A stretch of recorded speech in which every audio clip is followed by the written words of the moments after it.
बच्चों का जीवन एक मिट्टी के बर्तन के समान होता है, जिसे हम जिधर चाहें उधर मोड़ सकते हैं। अर्थात किसी भी परिवेश में वातावरण के अनुरूप उन्हें ढाला जा सकता है।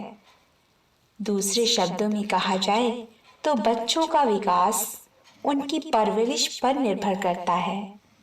अतः बच्चों के विकास के लिए हमें उनके मनोविज्ञान के बारे में जानना जरूरी है, क्योंकि जब तक हम बच्चों के मनोविज्ञान को नहीं जानेंगे तब तक हम बच्चों को ठीक तरह से नहीं जान पाएंगे।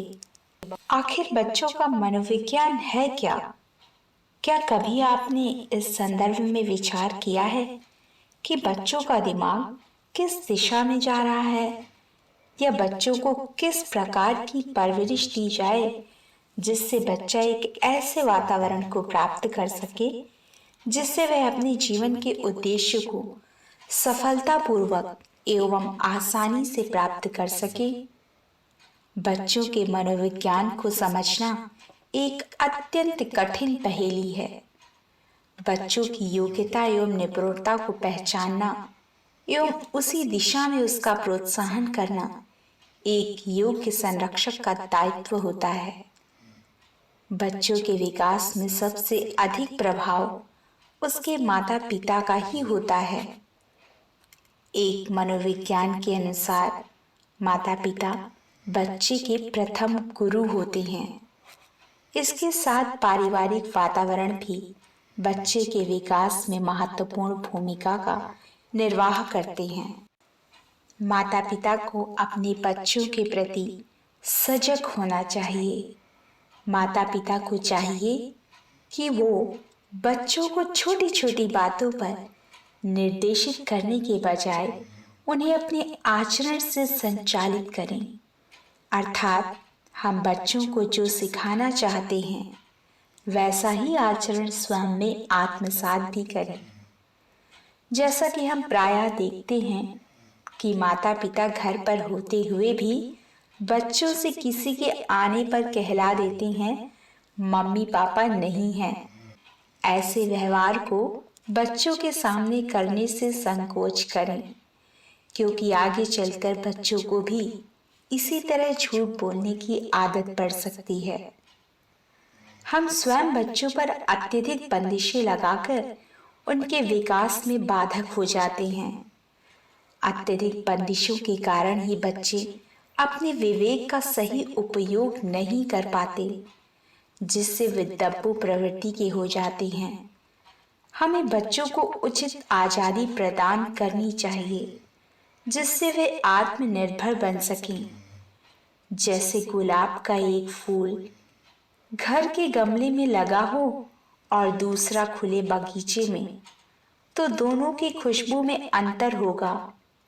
घर के गमले वाले गुलाब की अपेक्षा बगीचे वाले गुलाब में अधिक खुशबू होगी। ठीक इसी तरह बच्चों को उचित आजादी प्रदान करने से बच्चों की बुद्धि तीव्र होती है और उन्हें अपनी जिम्मेदारियों का एहसास भी अधिक होता है।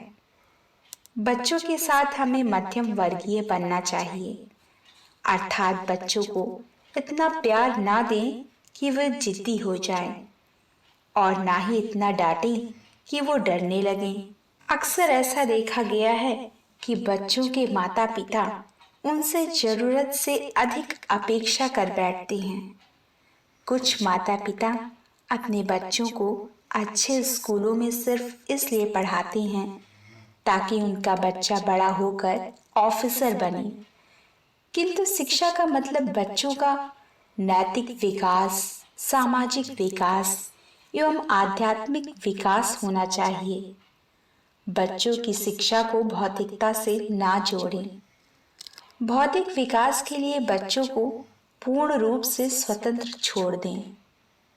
अगर बच्चों को शुरू से ही बाल संगत के साथ जोड़ दिया जाए तो बच्चों के माता पिता की काफी परेशानियों का निवारण स्वयं हो जाता है, क्योंकि अगर बच्चा बाल संगत में जुड़ा है और घर में भी उसे सत्संग जैसा भक्ति भाव वाला वातावरण मिलता है तो बच्चा निश्चित ही एक सच्चा गुरु सिख एवं एक सच्चा नागरिक बन जाएगा।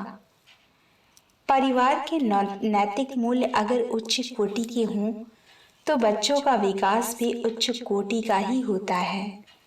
यदि परिवार में अनैतिक तत्वों का समावेश है तो बच्चों का विकास भी इसी क्षेत्र में होता है, क्योंकि बच्चों का मनोविज्ञान भी माता पिता के ही मनोविज्ञान पर निर्भर होता है। बच्चा आगे चलकर क्या बनेगा यह उसकी परवरिश पर निर्भर करता है, क्योंकि पालने में झूलने और लोरियों के बीच में बच्चों के आने वाला समय के बीच बोए जाते हैं। जहाँ शैशवावस्था में बच्चा जिद्दी होता है वहीं बाल्यावस्था में वह शरारती हो जाता है। किशोरावस्था में बच्चों का मन अस्थिर हो जाता है, अर्थात भटकन की स्थिति आ जाती है। वह अपने लक्ष्य की प्राप्ति के लिए एकाग्र नहीं हो पाते हैं। ऐसे में सत्संग और मनोविज्ञान की सहायता से बच्चों पर नियंत्रण रखा जा सकता है।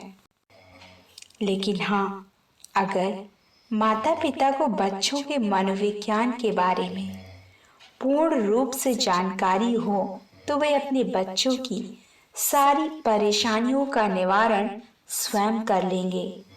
बच्चों और माता पिता के सामने पेश आने वाली परेशानियों और उनके निदान के विषय में हम विस्तृत रूप से चर्चा करेंगे अपनी अगली आने वाली वीडियो में, जिसका नाम होगा बच्चों की शैशवावस्था।